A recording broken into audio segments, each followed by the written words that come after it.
Good afternoon, my fellow Skolgers. I would say happy Monday to you guys, but for obvious reasons, it's not exactly happy. Week 1 for the Vikings is in the books. There's still a game to be played tonight, but didn't feel like waiting. I decided to wait a little bit after the Vikings game to make this video to kind of digest everything that we saw and, cool down, I guess you'd say, because yesterday, very, very frustrating loss at home to the Baker Mayfield-led Tampa Bay Bucks. A lot of takeaways from the game.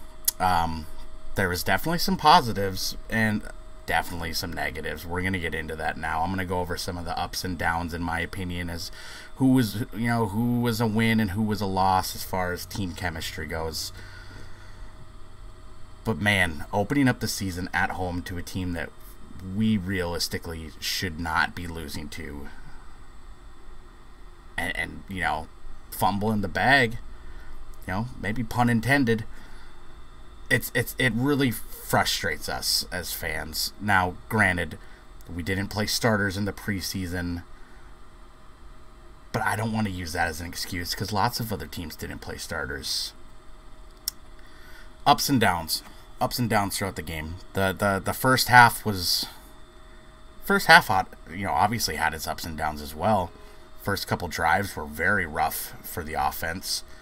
And in the first half, the Vikings defense looked strong, extremely strong. Brian Flores brought the pressure. They were aggressive. They were flying all around the field, making great plays, holding them. It looked like a whole new defense out there. And it was very enjoyable. Right off the bat, one of my wins. Now, obviously, we'll talk about what happened at the end of the game, the second half, the fourth quarter. But one of the wins was Brian Flores' defense, for the most part. When it comes down to what happened later, and kind of bending at the end of the game, they were on the field way too damn much, just way too much. So overall, Brian Flores' defense, I'm going to put on a win. I mean, they played well. They did. There was obviously issues. They weren't perfect, but much improved compared to last season. And one of the guys that played really well on that system, excuse me, was Danielle Hunter. Surprise, surprise. When you let him play, his style of football, what a surprise. He looked great. He was making plays. He got a sack on the day. He was disruptive. He was getting pressure. The whole defense as a whole was getting pressure. It looked like a completely new team. Another guy on defense that I was really impressed with, Harrison Phillips. My goodness, he looked disruptive. He looked powerful. He looked like a playmaker. I've been high on him since we got him, and I think that he showed up in a big way yesterday, as well as Ivan Pace Jr., the undrafted rookie. I thought he looked and played really well. I think his grade was like a 90, if I saw him correctly on Twitter. I don't have that pulled up in front of me. My apologies, but had a good, strong game in his debut. And another guy that I thought played well was a Caleb Evans. Granted, he would have given up a touchdown pass to Mike Evans had Mike Evans not dropped the ball on the slant. It would have been a touchdown. But beyond that, he gave up 2 catches for, I believe, 14 yards on 6 targets. So, we call that a massive, massive W, in my opinion. And those are some of the good takeaways with the defense. Offensively, I got some written down here. Obviously, Justin Jefferson. My God, the dude is insane. It's such a shame to see the second half that we had. As explosive as we were offensively, so many things got in our way. Mostly ourselves. We got in our own way. Justin Jefferson, though, my goodness, 9 catches, 150 yards. Most of that in the first half, obviously. But again, he just continues to show why he is the best in the league. He really is. He was just phenomenal. Making his debut, Jordan Addison looked great. His first touchdown, you love to see it. A 39-yard deep touchdown from Cousins. He flew right past the defense. It was beautiful. everyone should be excited about him. He's going to be very good, if not great. I think that's where I'm at. I personally will get into reasons, but he, in my mind, is the number 2. He's got to be the number 2. TJ made some good plays to get some first downs. There's some frustrating things, again, that we're going to get into when we get to the losses, the L's. But creating space, great hands. He's sure-handed, getting the first downs. You know, he had 8 catches on the day, so that was definitely help. Yeah, I mean, and Kirk Cousins had his moments. I'm going to say this. Twitter, as always, is a mess right now. It's always a mess after any Vikings loss. It's half Kirk Cousins' fault. It's half not. Kirk Cousins played a good game. Not a great game. He did okay. He had an up and down game, though. I'll say this. Kirk Cousins needs to do better in certain circumstances. If you look at the numbers, 33 for 44, 344 yards with 2 touchdowns and the interception, which I'm going to be honest, I'm going to put the interception on one of the L's from yesterday, KJ Osborne. I'm sorry. I know the hesitation was there from Kirk. He was trying to avoid the safety, but he threw a gun in there, and it's in KJ's arms, and the ball got ripped out for an interception. As an NFL player, an NFL receiver, you can't let that happen. Easy for me to say, I know.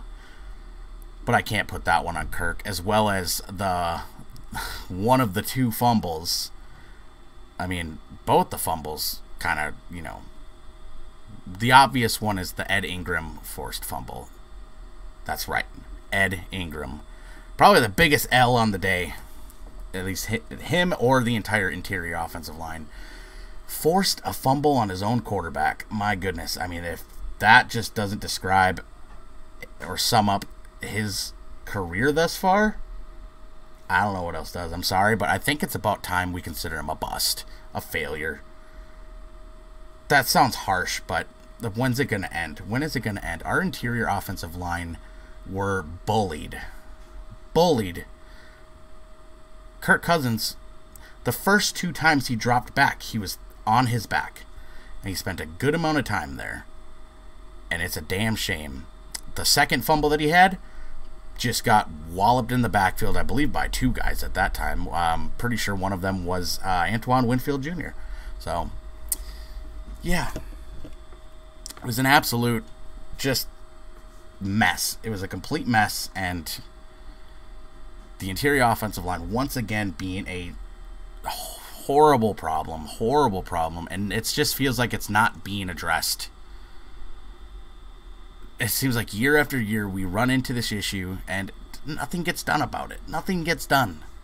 We find ourselves frustrated. Yeah, we can keep drafting flashy wide receivers all we want, but the offensive line has been a liability for so damn long at this point. When is it going to end? When is it going to end? There's a scary moment where Darisaw went out yesterday with an ankle injury. We didn't know what was going to happen. He thankfully came back in, finished the game, and was okay, but we lost Garrett Bradbury right away, like instantly in the game, and he was out for the rest of the game. I have not seen any updates today on his condition. I believe it was a back injury, but immediately down our starting center. So, very, very weak at the O-line. Very weak. Like I said, KJ Osborne for me was a big L. Major L. That play alone, the interception, was frustrating because we get down the field, you know, we're going right into the half. It's a great opportunity to get points. Any points would do. I mean, you look at it, you get a field goal. The differential of the game was a field goal. So, you know, it's absolutely crucial to capitalize on those moments and to come away with nothing because the ball's taken out of your receiver's hands. That is so painful as a fan to watch and so frustrating to come away with nothing. And that truly changed the momentum of the game because the second half, Baker Mayfield came out as a different quarterback. Look, he wasn't, you know, he wasn't Josh Allen out there, Patrick Mahomes, but he came out a more confident quarterback. He had like a different swagger, And that definitely showed into the fourth quarter. So that whole thing changed the game. It really did. I think you take that play away, I think the Vikings have a much easier time finishing the Bucs. That's just the way I see it. KJ, I just was not impressed at all. And I'm not saying that this is, going to be indicative of his entire season, but I mean, he had 3 catches for 31 yards. The one play is the big one that stands out, though. Like let's be honest. Like I said, Ingram and interior offensive line, but another big one is, my goodness, the play calling. Can we talk about the play calling really quick? Kevin O'Connell, I love the guy. I do. I love Kevin O'Connell. But man, did I hate his play calling yesterday, especially on the 2 most important drives of the game. First down, and you start it with a screen pass to your tight end, which both result in -5, and one was -6 yards. Absolutely ruining the momentum of the drive right there. It's so frustrating. So frustrating. But wait, in what world does it, make sense to try and dial that up to your tight end? And when it fails the first time, why are we trying it a second time? Because now your 2 most critical drives of the game, you're immediately starting out 2nd and 15 or 2nd and 16. How do you come back from that? Especially with the way your offensive line have been playing. Awful. And I'm so tired of the most predictable run up the middle when we're inside the 5-yard line. They see it coming from a mile away. You got Vita Vea, big man, who's just a run-stopping machine. They sniff it out instantly. You drop Madison for -3 yards, -4 maybe. The run game just wasn't there. I mean, Madison only had 34 yards. He averaged 3.1 a carry. And it's just always up the middle. They didn't try a sweep or a stretch play or anything like that, or maybe the play action, which usually seems to work well for us. None of it. It was awful, and it led to a field goal. Just silly mistakes like that. And the play calling was it was not good. It was not good. And then the fourth quarter defense, I mean, they were on the field way too often. What can you expect when we're going 3 and out constantly? Not constantly, but what feels like it. Losing momentum offensively. This is supposed to be our bread and butter. We're supposed to be an explosive offense, which we were at times, but 3 turnovers just hinders any momentum that you had. I mean, 3 brutal turnovers. It doesn't, everyone can debate on whose fault it was. It doesn't matter. You lose the turnover battle, you're going to lose in the NFL 99% of the time, and we brutally lost it. Our fourth quarter defense, I mean, they struggled. They couldn't stop Baker Mayfield. They couldn't stop the run late. I mean, they defended the run great the entire game until like that last drive or 2 of Tampa's. I mean, they were on the field so much. It's hard to really fault them. I can't really put the blame on them. I mean, let's be honest here. Our offense should have done better. Yes, Tampa's a good defense, but we were cooking them, especially in that first half. But to only come away with, I think we only had 10, we had 10 points at halftime, and Kirk was at 275 yards. Jefferson was at like 130 yards. There's no reason we shouldn't have had way more points in that first half especially. But we just mistake after mistake after mistake after mistake, shooting ourselves in the foot over and over again. And it's so frustrating because now we go into a short week to go on the road to the place that we hate to play more than anywhere, it seems, hostile Philadelphia, to take on the defending NFC champions, the Eagles, in prime time. Like, that's just the worst possible scenario as a Vikings fan, seeing a prime time short week game in Philadelphia. I mean, talk about PTSD, and I'm not just talking about last season. We all know the PTSD from years and years of this shit. It's hard to be confident. I'll look at it this way. It doesn't feel like the better team won, in my opinion. Is that an excuse? No, I don't think it is. Biased, maybe. But I don't feel like the Tampa Bay Buccaneers were the better team. I feel like we just made too many mistakes and beat ourselves, which sucks to lose to a team that I truly believe we are far better than. We were cooking them offensively, and we got in our own way. We really did. It's week 1. It's early. It's a long season. I mean, if we're not the only teams, that was considered a lock to win that just didn't show up yesterday. I mean, look at Cincinnati. That one. Look at, the most overhyped team in the NFC, if not the entire NFL, the Chicago Bears. Nice to see that they are still dog shit. Any Bears fans watching this, all that shit you talked, you got thumped by a guy making his second career start at home. Yes, we lost to Baker Mayfield, but at least it was competitive. Justin Fields looks great. Yeah. Looks like he's really taking that next step. Dog shit. But the Vikings, they got a tough schedule, so it's not going to get any easier than this. Like I said, on to Philly. Thankfully, Philly did not look the greatest in Foxborough against the Patriots. Granted, there was some weather. Nothing crazy, though. That's not really an excuse. They won, but they didn't look great. But their defensive line is going to destroy our offensive line. And that's not going to be fun to watch. I feel bad for Mr. Cousins already. You might want to get a second flak jacket because you're in for a world of hurt, I'm afraid.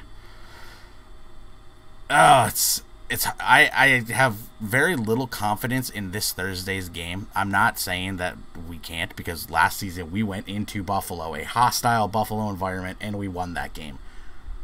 But that wasn't in prime time, and I know it shouldn't make a difference, but for whatever reason, it does. It always seems to make a difference. So, at the end of the day, Vikings are 0-1, lost at home to a team they should have beaten, and it stings, but we need to get over it because we're not far away. Thursday night football.